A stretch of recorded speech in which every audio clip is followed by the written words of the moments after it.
नमस्कार दोस्तों, मैं Ankit Yadav Ray-Ban study channel में आप सभी का स्वागत करता हूं।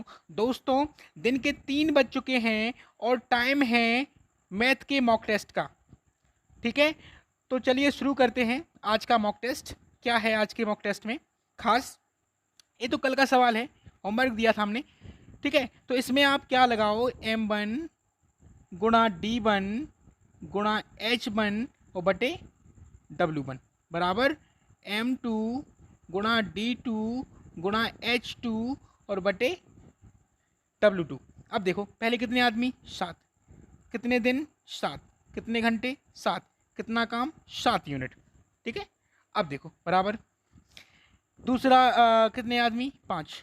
कितने दिन? 5। कितने घंटे? 5। कितना काम? यही तो निकालना है।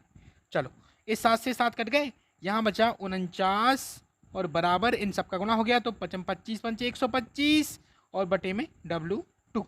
अब देखो क्या करेंगे, इसको 49 की जगह ले जाओ और 49 को W2 की जगह ले आओ तो W2 बराबर हो जाएगा 125 बटे 49। इतने यूनिट काम हो जाएगा भाई। ठीक है, चलो, कौन सा ऑप्शन था? बी ऑप्शन आपका सही हो गया। जिसका सही है उसको बहुत बहुत धन्यवाद।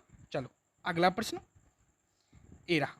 क्या बोलता है कि 68 मीटर लंबाई तथा 51 मीटर चौड़ाई वाले एक हॉल के फर्श को आच्छादित करने के लिए कम से कम कितनी वर्गाकार टाइलों की आवश्यकता होगी? भाई, टाइलें कम से कम लगानी है, मतलब जो वर्गाकार टाइल है उसकी भुजा बड़ी से बड़ी होगी। जब बड़ी से बड़ी भुजा हमें निकालनी रहती है तो हम क्या करेंगे, जो हॉल का फर्श की जो लंबाई और चौड़ाई है उससे हम बड़ी से बड़ी भुजा बनाएंगे। कैसे बड़ी से बड़ी भुजा? मतलब इसका क्या निकालेंगे? माशा निकालो। मासा कितना आएगा? अंतर ले लो दोनों का, 17। ठीक है, सबसे सुंदर और टिकाऊ यही होता है कि दो संख्या अगर दी है उनका मासा निकालना है तो अंतर निकाल लो, या तो अंतर मासा होगा या फिर अंतर का जो हम गुणनखंड करेंगे उसमें से कुछ निकल के आएगा। ठीक है, तो एक वर्गाकार टाइल की भुजा हो गई, वर्ग की क्या हो गई? भुजा। चलो, अब क्या चाहिए आपको? वर्गाकार टाइलों की आवश्यकता, मतलब n चाहिए, n मान लेना। चलो, क्या करेंगे कि जो फर्श है उसका क्षेत्रफल, तो 68 गुणा 51 लंबाई गुणा चौड़ाई बटे वर्गाकार टाइल जो अपन को उसमें आच्छादित करनी है या उसमें फिट करनी है, तो वर्गाकार टाइल की भुजा कितनी है? 17। इसका क्षेत्रफल क्या हो जाएगा? भुजा गुणा भुजा, क्योंकि वर्गाकार है और वर्ग का क्षेत्रफल होता है भुजा गुणा भुजा। तो 17 × 51 और 17 × 4 = 68। 4 गुणा 3 कितना आया? 12। 12 टाइलें आपको चाहिए तो क्या हो जाएगा? फर्श आच्छादित हो जाएगा। पहला प्रश्न आपने बहुत ही आसानी से किया। चलो, अगला प्रश्न करके दिखाओ। एरा लिखा है कि 40 आदमी किसी कार्य को एक नियत समय में कर सकते हैं। मान लो कि 40 आदमी हैं और x दिन में करते हैं। ठीक है, यदि कार्य पर केवल 30 व्यक्ति लगाए जाएं, भाई कार्य है वो 30 व्यक्तियों से कराया जाए, तो क्या बोलता है कि इसे पूरा करने में 6 अतिरिक्त दिन लगते हैं। अभी तो हमने मान लिया कि x दिन लगते हैं, अब 6 अतिरिक्त लगते हैं, मतलब x + 6 लगते हैं। ठीक, ए डब्ल्यू है क्योंकि m का गुणा d से हो रहा, भाई आदमी का गुणा दिन से हो रहा, डब्ल्यू होगा। भाई आदमी गुणा दिन से हो रहा तो डब्ल्यू होगा। भाई दोनों काम बराबर हैं आपस में, इसलिए हमने क्या किया? दोनों को बराबर रख दिया। डन डन, 0 से 0 कट गया। ए हो गया 4x, यहाँ 3 का गुणा अंदर कर देंगे तो 3x + 6 = 18। अब पक्षांतर कर दो तो कितना आ जाएगा? 1x आएगा, x बराबर आ गया आपका 18। ठीक है, अब आप कुल काम निकाल लो। कैसे निकालोगे? डब्ल्यू कैसे निकालोगे? मैंने बताया ना, ये डब्ल्यू ही तो है, या ए भी तो डब्ल्यू है, तो इससे आसान होगा डब्ल्यू निकालना। तो क्या करोगे आप? 40 गुणा क्या कितना कर दोगे? 18। कितना आ गया? 40 गुणा एक्स था ना, एक्स का मान 18 है, तो 720। ये आ गया आपका कुल काम, डब्ल्यू आ गया। अब क्या चाहिए आपको? भाई 60 आदमी से काम कराना है और कितने दिन में पूरा होगा, तो समय चाहिए। समय बताओ, कितना आसान चीज़ पूछ ली। समय बराबर होगा कुल काम बटे कुल व्यक्ति। कितने हैं? 60। दे दो भाग। भाई 12×6 = 72 होता है, इसलिए कितने दिन लगेंगे? 12 दिन लगेंगे 60 व्यक्तियों को काम पूरा करने में। 12 दिन कहाँ है? सी ऑप्शन हो गया। बताओ कितना आसान है। चलो, अगला प्रश्न ए रहा। अगला प्रश्न बोलता है कि 2 उम्मीदवार के मध्य होने वाले किसी चुनाव में पहले उम्मीदवार को कुल वैध मतों के 80% मत मिले। चलो मिलने दो, कोई दिक्कत नहीं। यदि कुल 1,80,000 मतों में 10% मत अवैध घोषित किए गए हों तो दूसरे उम्मीदवार के पक्ष में कितने वैध मत पड़े? पहले तो वैध मत निकाल लो कितने हैं। कुल मत कितने थे? 1,00,100 इतने, 1,80,000। ठीक है, इसकी अगर 10% मत अवैध हो गए तो वैध मत कितने हुए भाई? 10 तो खराब हो गए, तो 90 तो सही बचे। 90 ये हो गए कुल वैध मत। अब वैध मतों का 80% एक आदमी को मिल गया, तो दूसरे आदमी को कितना मिला? दूसरे आदमी को मिला है 20%। उसने दूसरे का ही पूछा है, इसलिए हम 20% ही निकालेंगे। देखो 2 जीरो से ये 2 जीरो कट गए, काट दो, और 2 जीरो से 2 जीरो, मतलब 4 जीरो से 4 जीरो कट गए। 18 गुणा, इसका गुणा करेंगे तो 9 दूनी 1800, 18 गुणा 18 कितना होगा? 324, और 2 जीरो और है इसलिए इतना आएगा 32,400। कौन सी ऑप्शन में है? C option. हो गया। चलो आसानी से आपने हल किया, बहुत आसान था ये तो, बहुत ही आसान प्रश्न हो गया। चलो अगला प्रश्न करते हैं। ये रहा। क्या लिखा है कि कोई रेलगाड़ी 180 किलोमीटर की दूरी 4 घंटे में तय करती है, कोई दिक्कत नहीं। दूसरी रेलगाड़ी समान दूरी 1 घंटे कम में तय करती है, बहुत अच्छे। 1 घंटे में दोनों रेलगाड़ियों द्वारा तय की गई दूरियों का अंतर है, ठीक है, कोई बात नहीं। चलो पहली लाइन पढ़ो। कोई रेलगाड़ी 180 किलोमीटर ये दूरी है 4 घंटे में तय करती है। भाई दूरी ये रही, समय ये रहा, आप चाल नहीं निकाल सकते, ठीक है। और रेलगाड़ी 2 हैं तो है ना, तो पहली चाल निकाल लो, S1 कितना आएगा भाई? दूरी बटे समय, तो 180 बटे 4 कितना हो गया? 45, 100 की 180 होती है ना, तो 45 किलोमीटर प्रति घंटा हो गया। अब दूसरी निकालो, S2 दूसरी चाल निकालो। तो भाई क्या बोलता है? समान दूरी, तो समान दूरी मतलब 180 किलोमीटर, 1 घंटे कम समय में, मतलब पहले 4 में तो अब 3 में, 1 घंटे कम लग रहा ना, तो कितना आएगा? इसका आ जाएगा 60, मेरे ख्याल से, हाँ 60 ही आएगा, 60 किलोमीटर प्रति घंटा, ठीक है। अब देखो क्या बोलता है कि 1 घंटे में दोनों रेलगाड़ियों द्वारा तय की गई दूरी कैसे निकालेंगे? जो चाल है उसका मतलब क्या होता है? चाल है, लिखा है कि 45 किलोमीटर प्रति घंटा, मतलब 1 घंटा में कोई व्यक्ति 45 किलोमीटर जाता है। यहां से हम दूरी निकाल सकते, दूरी कितनी आ गई? 45 किलोमीटर।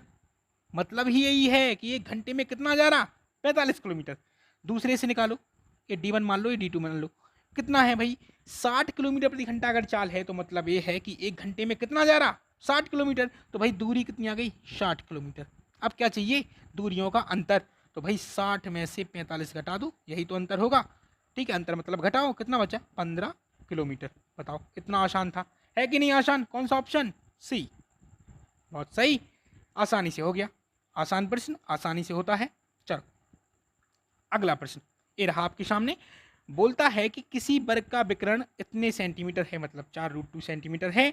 एक अन्य वर्ग जिसका क्षेत्रफल पहले वर्ग के क्षेत्रफल का दुगना है। तो पहले वर्ग जिसका विकर्ण दिया उसका क्षेत्रफल निकाल लो। कैसे निकालेंगे? फर्स्ट वर्ग का क्षेत्रफल क्या होता है? विकर्ण स्क्वायर बटे 2। तो विकर्ण कितना है? 4√2 का स्क्वायर हो जाएगा, और बटे में कितना है? 2। तो इसका करेंगे जब हम स्क्वायर, तो 4 चौके 16, और 16 गुणे 2, और बटे में कितने हैं? 2, क्योंकि अंडर रूट 2 का स्क्वायर करेंगे तो अंडर रूट हट जाएगा, ठीक है, ओनली 2 बचेगा, 2 से 2 कट गया, कितना आया? 16। ये पहले वर्ग का क्या हो गया? क्षेत्रफल। अब बोलता है कि एक अन्य वर्ग है, वह जिसका क्षेत्रफल पहले वर्ग के क्षेत्रफल का कितना है? दोगुना। तो भैया दूसरा वर्ग, सेकंड वर्ग का क्षेत्रफल कैसे निकालेंगे? पहले वर्ग का क्षेत्रफल कितना है? 16, इसका दुगना कर दो, क्योंकि बोला है कि जिसका क्षेत्रफल पहले वर्ग के क्षेत्रफल का दुगना है, लिखा ना दुगना, तो दुगना कर दिया, कितना आया? 32 वर्ग सेंटीमीटर। यहां तक क्लियर है? अब देखो क्या बोलता है, तो विकर्ण ज्ञात करना है, किसका? दूसरे वर्ग का क्या चाहिए? विकर्ण। अगर क्षेत्रफल इतना है और आपको क्या चाहिए? विकर्ण, तो भाई क्षेत्रफल का लगा दो सूत्र। क्या लगाएंगे? विकर्ण स्क्वायर बटे 2, और बराबर में क्षेत्रफल कितना है? 32 है कि नहीं? देखो कैंची गुणा कर दो, कितना आएगा? विकर्ण स्क्वायर बराबर 32 दूनी 64, तो विकर्ण बराबर 8 सेंटीमीटर। भाई 64 किसका वर्ग होता, 8 का, और स्क्वायर इस तरफ जाएगा तो वर्गमूल लेंगे तो कितना आया 8 सेंटीमीटर, बड़े आसानी से डी ऑप्शन। ठीक है, चलो अगला प्रश्न ये रहा। क्या बोलता है कि किसी भिन्न के अंश में 20% की वृद्धि और हर में 5% की कमी कर दी जाए तो नई भिन्न का मान 5/2 हो जाता है। प्रारंभिक भिन्न है, मान लिया प्रारंभिक भिन्न हमारी x/y है। ठीक है, अलग अलग मान ली, x है अंश, y है हर। अब क्या बोलता है कि 20% की वृद्धि हो रही अंश में। अब चूंकि क्या है, भिन्न में जो वृद्धि होती है वो गुणात्मक वृद्धि होती है। अब 20% की वृद्धि हुई तो 100 में 20 जोड़ दो और गुणा कर दो, कितना 120। भाई 100 में 20 जोड़े कितना हुआ 120, गुणा कर दो अंश से। अब 5% की कमी हो रही है तो 100 में से 5 घटाओ, कितना बचा 95, और हर में हो रही है तो हर में कर दो गुणा, कितना 95, तो बराबर कितना मान हो जाता है 5/2। इतनी बात समझ में आई, बहुत सही। चलो 5 से काट दो, 24 पंच 120, और 5 से काटेंगे तो 19 बार। और कुछ हो रहा क्या, नहीं। अब कर दो क्रॉस मल्टीप्लाई, सिर्फ संख्याओं का, x/y नहीं। चलो बराबर 19 का हुआ 5 से तो 95 हो गया, और 24 को हुआ 2 से तो 24 दूनी 48। x/y हमने मूल भिन्न मानी थी तो x/y बराबर क्या मिल गया 95/48। कौन सी ऑप्शन में, सी ऑप्शन। ये तो बहुत ही आसान था। ठीक है, चलो अगला प्रश्न ये रहा। क्या बोलता है कि किस वार्षिक ब्याज की दर पर रुपए 2304 चक्रवृद्धि ब्याज से 2 वर्ष में 2500 रुपए हो जाएंगे। बहुत सही, कोई दिक्कत नहीं। 2304 थी राशि और कितनी हो जा रही है 2500। ठीक है, बहुत सही, हो जाने दो। क्या करेंगे, बोला है कि 2 वर्ष में, 2 वर्ष में, ठीक है 2 वर्ष में इनका लो क्या वर्गमूल, या तो 2 साल दिया रहेगा या 3 साल, बस यही रहता है। अगर 4 साल भी है तब भी निकल आएगा, कोई दिक्कत नहीं है। यहाँ बस वर्गमूल लेना है, एक करनी का चिन्ह लगाओ, अगर 4 साल है तो 1 घात 4 की हो जाएगी। ठीक है, सॉरी यहाँ पे 2 रखेंगे, 2। ठीक है, अगर 3 साल है तो यहाँ करनी की घात कितनी होगी 3, कोई दिक्कत नहीं। तो ए 48 का वर्ग होता और ए 50 का। अनुपात बना लो, बना लो, अनुपात बन गया। अनुपात तो कितना आएगा, ए तो कट गया आपके 24 से और ए कट गए 25 से, मतलब 2 से काटे 24 बार और 25 बार। चलो 24 से 25 बढ़ने में कितना 1 रुपये मिला, किसके 24 में, 24 के हिसाब से बढ़ेंगे ना, 1 रुपये बढ़ा 24 के हिसाब से, कितने प्रतिशत 100 का कर दो गुणा, यही तो निकालना है। 4 6 24 और 4 से कट गया 25 बार, कितना आएगा 25/6 या 4 सही 1/6%। कौन सी ऑप्शन में है, सी ऑप्शन। लो इतना बिल्कुल आसान था, अनुपात बनाया उत्तर आ गया। भाई 24 से 25 हो गया तो 1 रुपये मिला ना। ठीक है, किसके परिप्रेक्ष्य में, 24 के परिप्रेक्ष्य में। भाई मूलधन तो इतना ही है, 2304 था मूलधन, 2304 से कितना हो रहा था 2500, तो भाई 24 के परिप्रेक्ष्य में देखेंगे कितना पैसा, 100 से गुणा कर दिया, उत्तर आ गया। चलो ये रहा आपका होमवर्क, ये आपको करके आना है। ठीक है, करके आइए, कमेंट में उत्तर बताइए। ठीक है, एक चीज़ मुझे बहुत बुरी लग रही है, क्या हो रहा है कि वीडियो तो ठीक है आप 60 लोग देख लेते हो, कोई 50, कभी 50 व्यू मिल जाते, 60 व्यू मिल जाते, किसी किसी वीडियो पे 100 भी मिल जाते। ठीक है, व्यू तो ठीक है, लाइक 24, कमेंट 3, ये क्या हो रहा है भैया। ठीक है, अगर वीडियो पसंद आ रही है तो आप लाइक करो ना भाई। 60 लोग देखो तो 60 में से 50 तो लाइक मिलने चाहिए कि नहीं। अगर 60 में से 60 लाइक नहीं कर रहे हैं तो 50 तो कर सकते, या किसी को पसंद ही नहीं आ रही, बस ऐसे ही देख लेते हो। भाई पसंद आती है तो आप लाइक करो। ठीक है, कमेंट करके बताओ, उत्तर सब लोग दो ना। ये चैप्टर तो आपने पढ़ लिया, बिल्कुल मैंने बहुत अच्छे से पढ़ाया है। जिसने नहीं पढ़ा है वो प्लेलिस्ट में जाके देख सकता है, पूरा नल टंकी बिल्कुल आसानी से एक एक चीज़ बिल्कुल कॉन्सेप्ट क्लियर कराया है। जब कराया है कॉन्सेप्ट क्लियर तो आप बिल्कुल इसका उत्तर दो, उत्तर दो, बताओ कितना आ रहा है उत्तर, कमेंट में मुझे सबका उत्तर चाहिए जितने लोग वीडियो देख रहे हैं। ठीक है, तो चलता हूँ, फिर मुलाकात होगी अगली वीडियो में। जब तक के लिए नमस्कार, बाय बाय, टाटा।